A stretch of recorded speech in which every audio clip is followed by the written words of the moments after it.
10 रुपए से 5,000 रुपए तक के तमाम करेंसी नोट तब्दील करने का फैसला कर लिया गया है। Governor state bank Jameel Ahmed ने सेनेट की कायमा कमेटी बराए खजाना के इजलास में बता दिया। शुएब निजामी हमारे साथ मौजूद हैं, उनसे मजीद जानेंगे। अपडेट कीजिएगा। जी, गवर्नर स्टेट बैंक ने ब्रीफिंग के दौरान कायमा कमेटी को बताया कि 5 से लेके 10 रुपए से लेके 5,000 रुपए तक के जो करेंसी नोट हैं उनको तब्दील करने का फैसला किया गया है। इसके डिज़ाइन के ऊपर काम किया जा रहा है।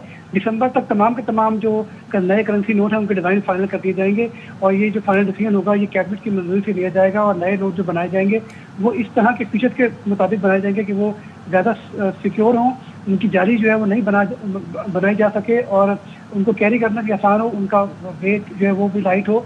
इसके तमाम फीचर्स के ऊपर काम कर रहे हैं और जो पाकिस्तान के नए करेंसी नोट होंगे वो इंटरनेशनल मेयार के मुताबिक होंगे। जी ठीक है, बहुत शुक्रिया आपका। 10 रुपए से 5,000 रुपए तक के तमाम करेंसी नोट तब्दील करने का फैसला कर लिया गया है।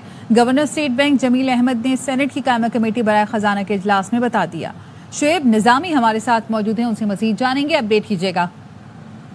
जी, गवर्नर स्टेट बैंक ने ब्रीफिंग के दौरान कायमा कमेटी को बताया कि 5 से लेके 10 रुपए से लेके 5,000 रुपए तक के जो करेंसी नोट हैं उनको तब्दील करने का फैसला किया गया है। इसके डिज़ाइन के ऊपर काम किया जा रहा है। दिसंबर तक तमाम के तमाम जो नए करेंसी नोट हैं उनके डिज़ाइन फाइनल कर दिए जाएंगे और ये जो फाइनल